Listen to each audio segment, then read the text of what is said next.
You have to be kidding me. That is impossible. That is absolutely impossible what he just did. That may be the greatest catch I've ever seen in my life.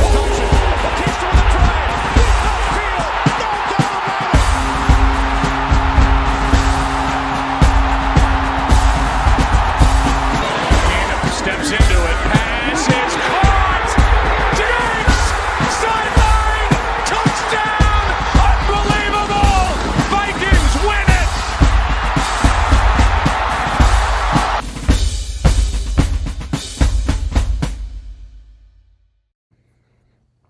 All right, welcome back. Locker Room Takes. Week 1 of the NFL is in the books, so we have a whole shitload of stuff to talk about. And not a whole hell of a lot of time to do it because I'm recording this kind of late. I'm a busy guy. I got a lot going on, so I'm trying to squeeze in my takes each week. But I just got a list of stuff I want to talk about. So what I'm thinking I want to do, and you guys can tell me how you prefer it. I'm thinking I want to break up different conversations throughout different videos as the NFL week is progressing. Kind of like I did to start. Doing it in a different location. I'm sure some of you will recognize this background. I'm going to use it for tonight, and I'm going to record all of my takes right now and kind of break them up piece by piece, deciphering, whether or not I want to make one long continuous podcast episode about my takes, or if I want to break it up video by video. I think for now, I'm going to break it up video by video, so that way some shorter form content, a little bit more focused content, so that way people can engage with the stuff they want to engage with or not. But again, week 1 of the NFL season is in the books. Let's just jump right into it because there's a ton to talk about.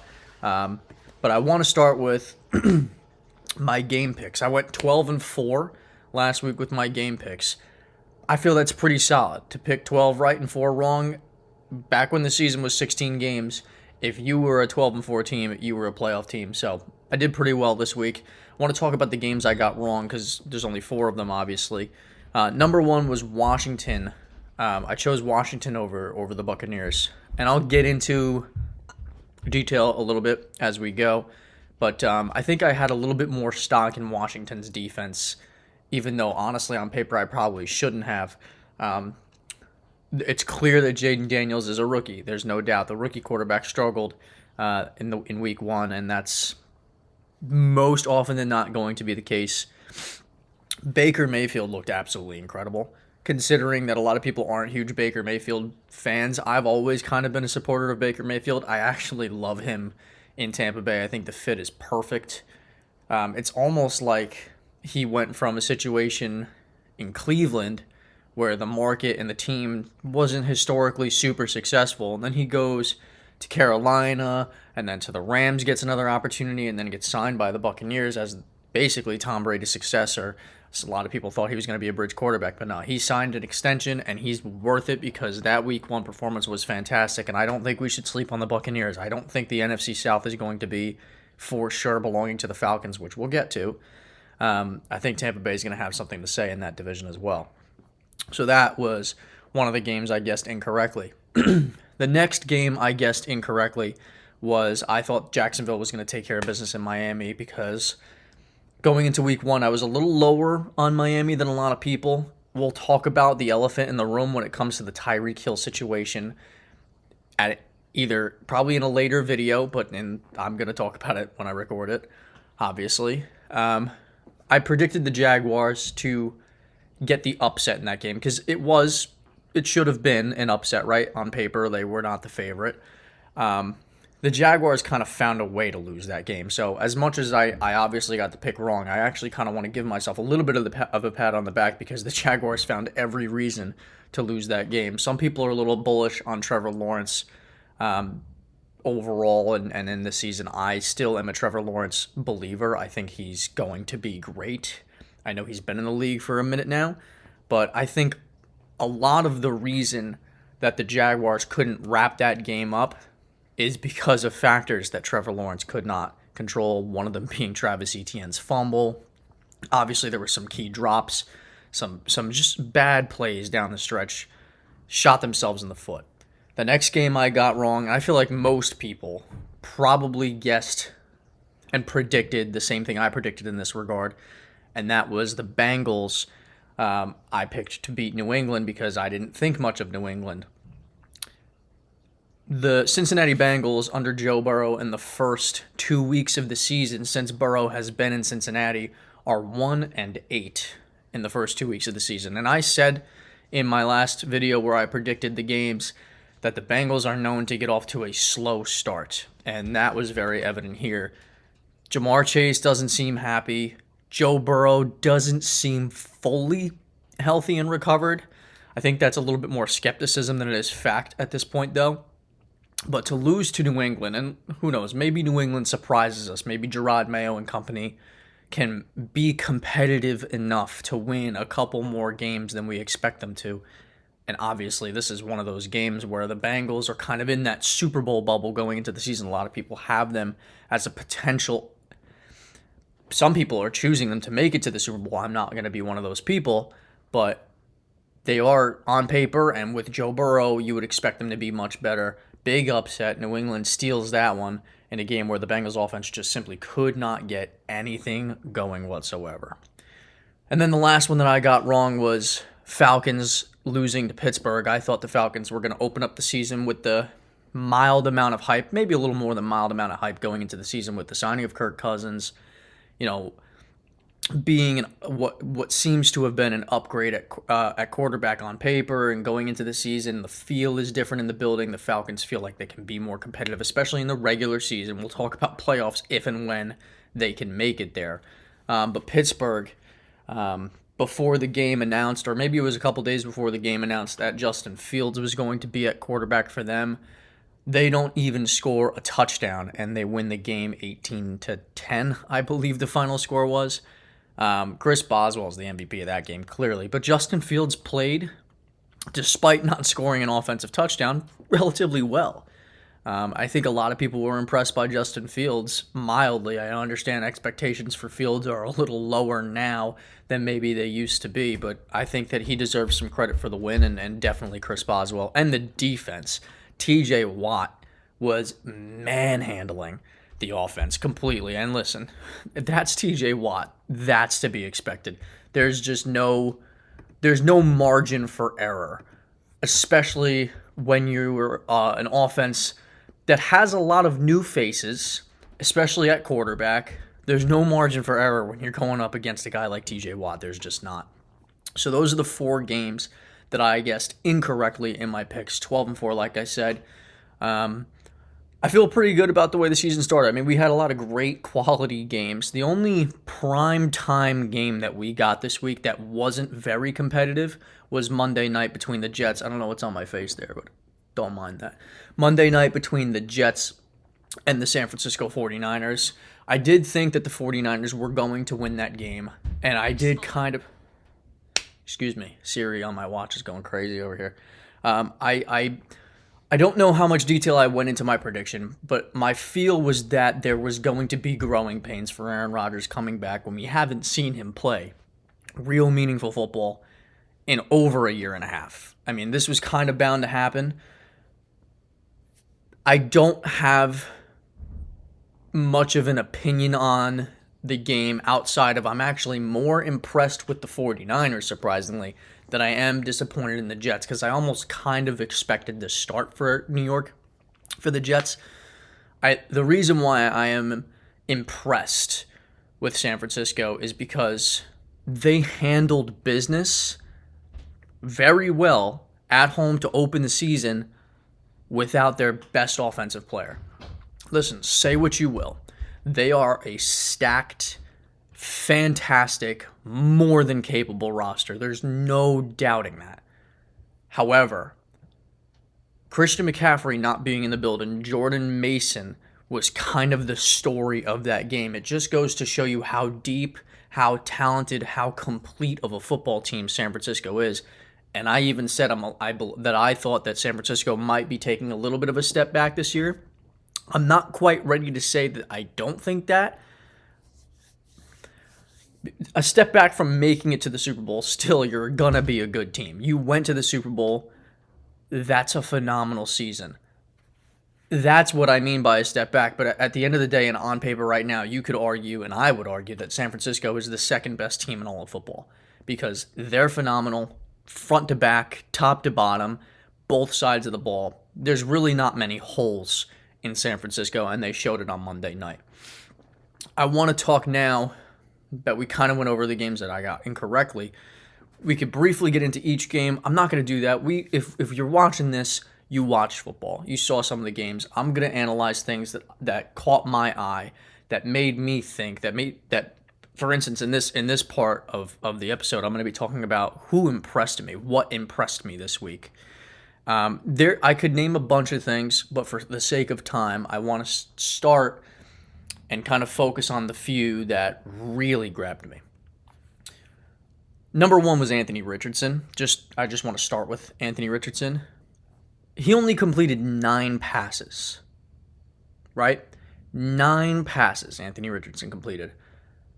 They scored 27 points, albeit in a loss to Houston. But Anthony Richardson looked freaking explosive. And I said that. I thought that this is the type of quarterback he is at the moment. I think there's so much room for improvement still. He was bombing 65 yards in the air like it was nothing. On the money. Obviously, we know he's an explosive athlete. Pretty sure he ran one in against Houston as well. I'm so impressed with Anthony Richardson as a quarterback. His arm talent is obviously unquestionable. I mean, the guy can make every throw. His accuracy might not be hyper consistent, and that might be one of those things that he's going to have to work on. The coaches are going to have to work on how to read defenses, how to pre-analyze before the snap. There's still so much raw ability that Anthony Richardson possesses. But the fact that he's able to do those game-breaking things, playmaker is an understatement to describe Anthony Richardson at quarterback. But again, there's still so much room for improvement. But against a team with all the hype, a division rival, even though they were at home, he was still massively impressive. And if you're a Colts fan, you got to be excited to see just how good he can be if he's able to develop and polish his game even more. I just thought that was he looked every time you turn on Red Zone and you watched a Colts play, all you could say was, holy shit, that guy looks incredible. Again, stats and completion percentage, maybe on the lower side, but for 9 passes completed and over 200 yards, he looked really, really good for that. Another thing that stuck out to me, and it pains me to say it, I've talked about it briefly. Some people are low on Saquon Barkley. Perhaps I'm a little too high on Saquon Barkley, but I'm already on record on this channel saying that Saquon Barkley, when fully healthy, is the second best running back in football, and I think he could have a Christian McCaffrey-like year. And that's something that analysts, a lot of people have said, especially when going to Philadelphia, which is an offense suited for skills that Saquon Barkley has. The Eagles on offense outside of Saquon Barkley looked a little scrambled. Jalen Hurts, albeit they put up points, Jalen Hurts did not look like the near MVP form that we saw 2 years ago. The Eagles' defense was poor. They're still an offense that's capable of being explosive, but let me tell you something. Had Saquon not been on this roster opening day, and perhaps they still had DeAndre Swift or whomever, they don't win this game. They don't.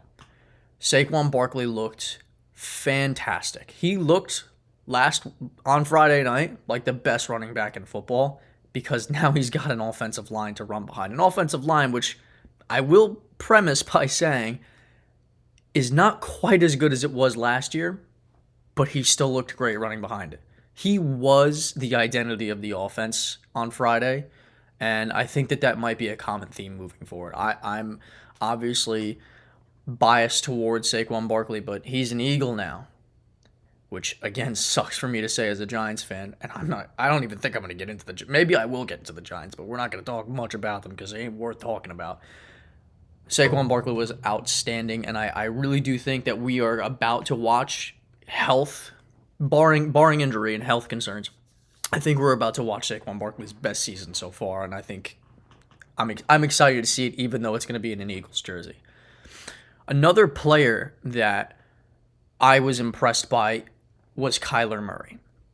Now, going into the season, Kyler Murray was someone for me that I did expect to bounce back, so to speak, play well, especially considering that it's been a little bit rough the last season or two as far as consistency, health, and whatever may have you. Health was obviously going to be a concern with an undersized quarterback, and it has been for Kyler, and I think that's been really his biggest detriment. And I don't want to overstock his performance because I don't think the Buffalo Bills defense is among the best in the league. I think they can be average to maybe slightly above average on a good day. We'll see how the season progresses, how they do. But Kyler Murray kind of put a cape on and for the most part balled out, even without really connecting with Marvin Harrison Jr. in his first game.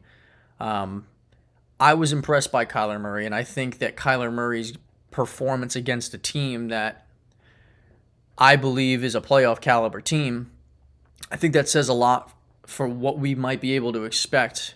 Again, I'm not saying he's going to be an MVP candidate. I'm not saying that the Cardinals are going to be a playoff team. In fact, I believe when I spoke about my predictions and my little analysis of Kyler Murray and the Cardinals, I said that they're not a playoff team, but I could see them playing spoiler to playoff hopeful teams. And I think what we saw from Kyler, and even though the defense was terrible, but I think what we saw from Kyler is someone that can make plays still and is still a very good athlete with a very good arm and the capability of breaking games and spoiling them for the opposition as well. Kyler Murray I found very impressive. This next one is interesting. I am one of the probably many people who have a lot of stock in Caleb Williams as a rookie. But before you explode on me, I'm not talking about Caleb Williams as far as what impressed me. The Bears impressed me. Much less the offense at the moment, even though I do have some optimism about how the game ended for them offensively. But that defense and the special teams unit obviously making plays is scary. If the offense can figure it out, and I genuinely do believe they will. I mean, there's a bunch of new personnel on that offense. Caleb Williams is a rookie quarterback. You got DeAndre Swift, who's new. You got, Keenan Allen, who's new. Rome Odunze, who's a rookie. You got a new offensive coordinator, I believe. I could be wrong, fairly positive, though. This is a mostly new offense, and the defense is not. They bring back most of the same guys who finished off last year incredibly strong, and they open the season saying, hey, this is Chicago Bears football. Don't forget it. Just because we drafted what seemingly could be the best, potential at quarterback that we've had, we're still the Chicago Bears. We're still going to play smash mouth football. We're still going to compete as one of the best defenses in the league. And because of the defense and the special teams, they were able to win that game. So I'm very, very impressed about the Chicago Bears. A lot of people might have watched that game and thought that people should be a little bit more pessimistic of the Chicago Bears because Caleb Williams in the first half, maybe 3 quarters, really struggled. And I'm not going to sit here and say I expected him to struggle that much to start, but he didn't make any gargantuan mistakes as far as turnovers or completely errant passes, maybe except for one that could have been picked off that was kind of a dump-off sidearm screen pass to kind of check out of a potential sack. That one was definitely close to a potential pick. But as the game went on, I feel like the offense started doing more rhythm plays, getting into a rhythm, getting connected with the receivers was Caleb, getting everybody involved, trying to gel, and I think that you started to see confidence begin to build in Caleb Williams. The reason why it gives me optimism instead of pessimism is because the defense looks incredible, special teams looks like it's ready to make plays at any given time, and the team believes that even though they struggled offensively against the Titans, that they can only go up from here, and they look confident that they're going to. Very impressed with the Chicago Bears defense, special teams, and really as a whole, despite the offensive struggles. Another player that impressed me was Baker Mayfield. I'm going to talk more about the Baker Mayfield story in another video later on this week. But Baker Mayfield, to open the season, we don't really talk much about Baker Mayfield or really about the Buccaneers. They're kind of one of those teams that's fringe to compete for their division, but no one's too excited about that division. There's not a huge popularity contest going on in the NFC South.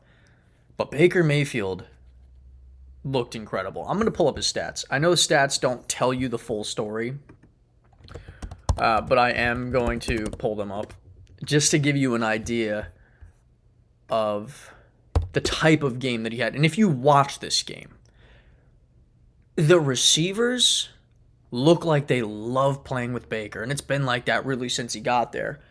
The offense looks well-oiled, and Baker Mayfield was making plays really quickly. Baker Mayfield was 24 for 30, 289 yards, 4 touchdowns. That's a phenomenal stat line. I understand that people may not have had a feeling like I did about Washington being potentially a competitive team this year.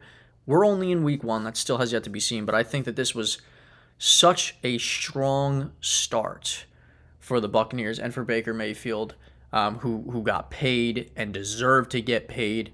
And the Baker Mayfield story is what I'll get into as well. But so many people after the Falcons signed Kirk Cousins were just ready to anoint them as the division winners, and I might even be one of those people. However, the Buccaneers are going to have something to say about it, and Baker Mayfield is the leader of this team, no doubt. And he looks good. I think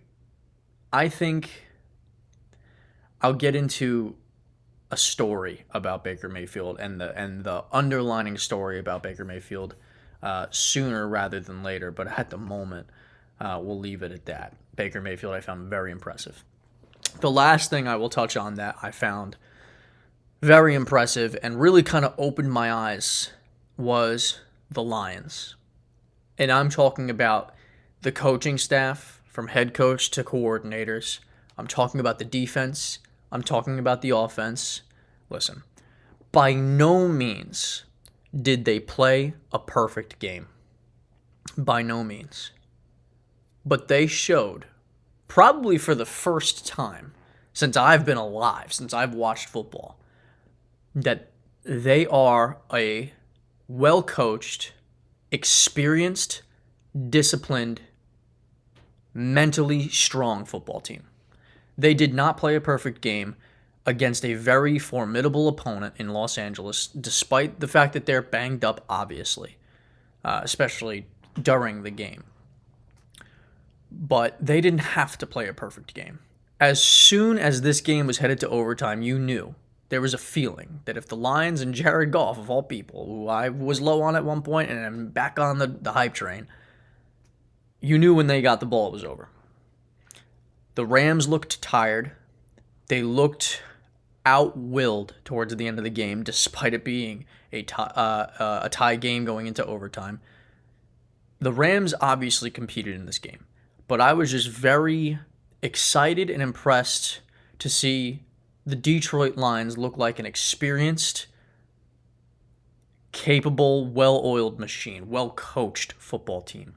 I've never been able to say that about the Lions, and now they instead of being young and inexperienced, even though they are still a young team, they actually look like they're experienced and veterans running this team and playing on this team that even when they're facing some adversity against a good team, they have all the confidence in the world and the coaching in place to win games.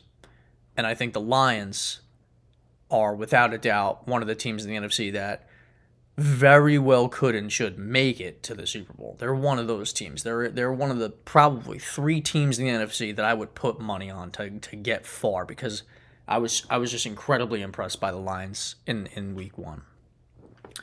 I'm going to tone it back a little bit. We've talked a lot in the last 20-ish minutes about who impressed me and what impressed me in week one. I want to say not everything in the NFL, obviously, and I'm a Giants fan, so I can tell you, not everything in the NFL is sunshine and rainbows. There's going to be things that disappoint you, and some players are going to play like shit. Some players are going to play really well and throw the game. This is the NFL. That's how it works. I'm going to start by listing 5 players or people or things that disappointed me, that did not play well, and I want to touch on really quick. I'll start with Lamar Jackson. It was the first game of the year, opening night.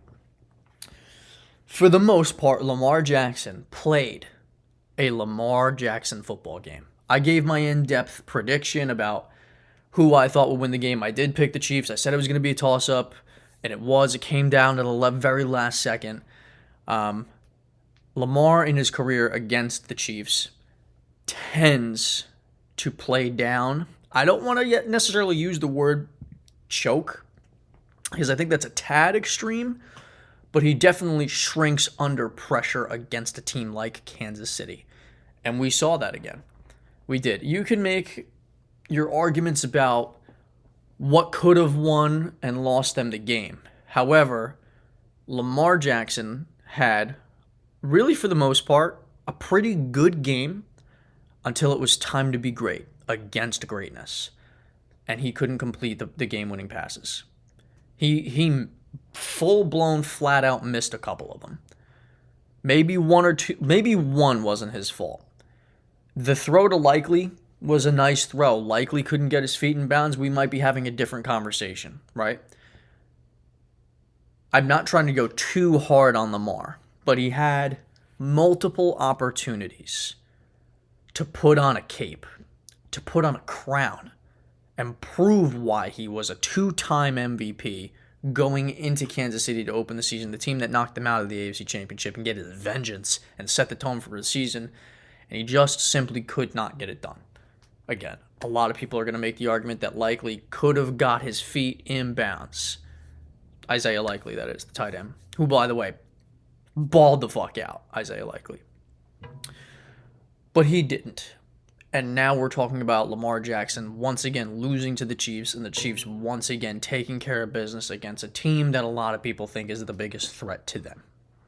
Moving on, and I'm going to go really fast with this one because I don't want to give it much time, but I do want to just address it. The Giants as a whole, maybe if in a world where the Panthers don't exist, the Giants are the worst team in the NFL. I'm not going to say that because I think it's the Panthers, but the Giants are horrible. There's 5, maybe 6 bright spots on the team.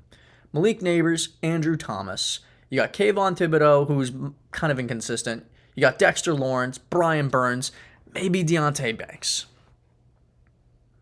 Outside of that, you got teams that might not make it onto rosters elsewhere in the league. For the most part, listen, I'm not trying to be too hard, but they're awful. You got Daniel Jones, which if Deshaun Watson didn't exist, would have the worst contract a quarterback has ever gotten in NFL history, at least one of them. He's getting paid $40 million a year to, quite frankly, be the worst quarterback in the NFL. Now, I did my preseason rankings and I had Jacoby Brissett 32. Spoiler alert, it's Daniel Jones. He's the worst starting quarterback in the league right now, and he's getting paid $40 million a year. Joe Shane should be fired by the end of the season. I'd be shocked if he's not, regardless of how the season goes. I'd be a little sad if Brian Dable's gone because I don't even think Brian Dable wants Daniel Jones or wanted him in the first place, and I think that he did well enough with him, his first season with him, that could constitute keeping him around and giving him a different quarterback to work with. But that might be a little far-fetched if you're going to be contending for the number 1 overall pick. You're likely going to get fired.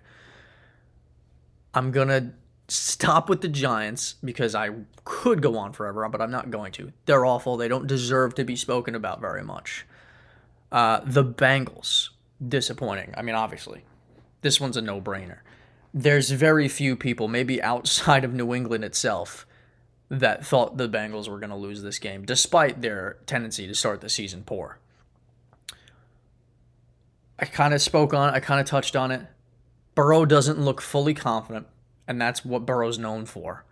Jamar Chase doesn't seem happy with this whole contract situation and his, I don't even want to call it brotherly competitiveness with his former college teammate, Justin Jefferson, because he almost seems kind of bitter that Justin Jefferson has so far outperformed him in the NFL and is getting paid like it as well.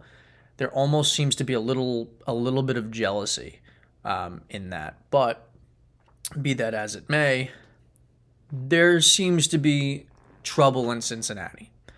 Now, again, they've started 0-2, 1-1, pretty much 0-2 every year of Baker Mayfield's career so far. Or excuse me, Joe Burrow's career so far in Cincinnati.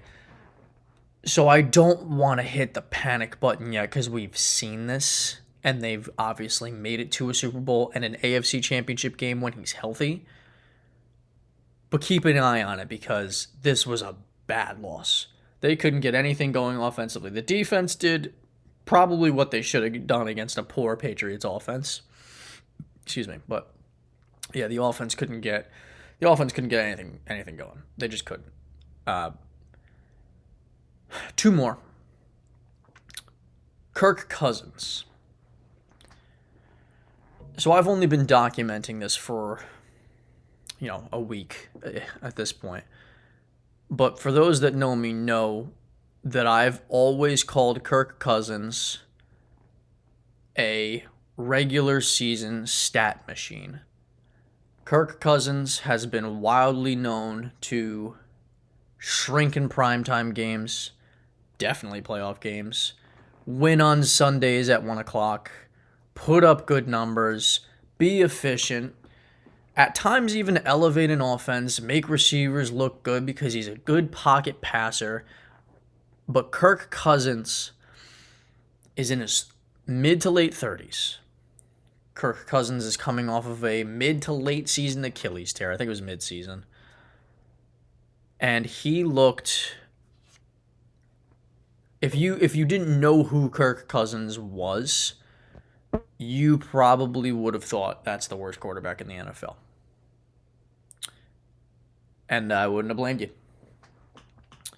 The Falcons probably feel of a lot of mixed emotions, and I don't want to open up this can of worms so early and so soon into the season, but if Kirk Cousins has a two to three more games in a row to start the season like this, I don't care how much he's getting paid, his tenure's over. Because they drafted Michael Penix in the first round, who perhaps you might say he might not be ready yet, but listen, if Kirk keeps playing like this on a team that does have offensive talent, it won't be long until the organization, the fans, and the media start pressuring them to put Penix on the field and see what he can do. And that's just the facts.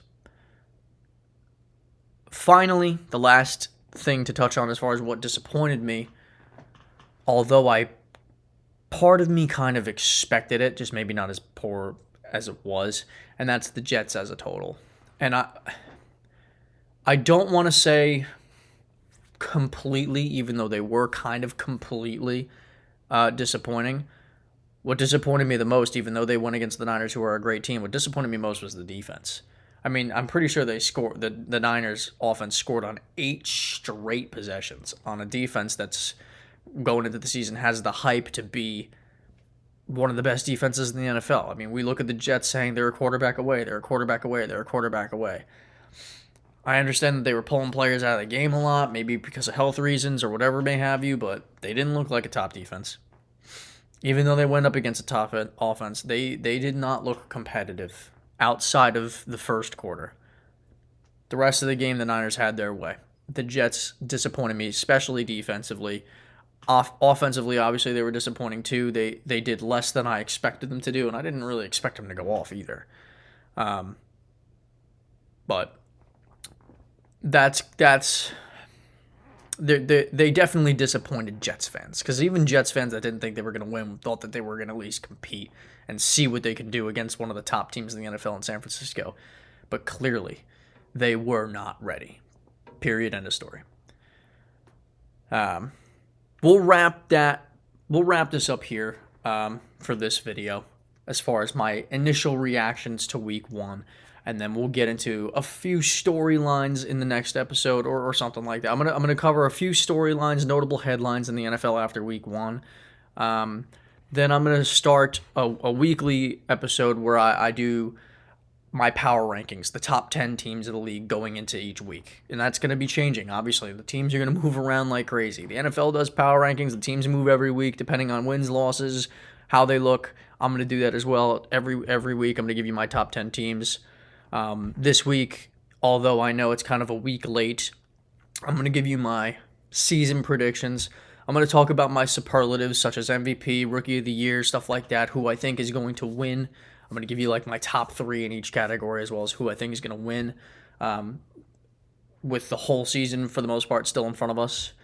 Then I'm going to give you guys my playoff predictions. I know it's, again, a week late, but I'm going to give you my playoff predictions of the teams in the AFC and the NFC that I expect to make it to the playoffs, win the divisions, wild cards, as well as who I think will represent the AFC and the NFC in the Super Bowl and the conference championship games. That video will also be coming out this week.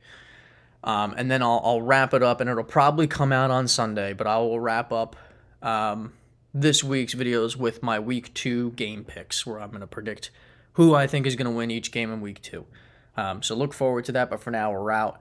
That is my Week 1 initial reaction to the games that we saw.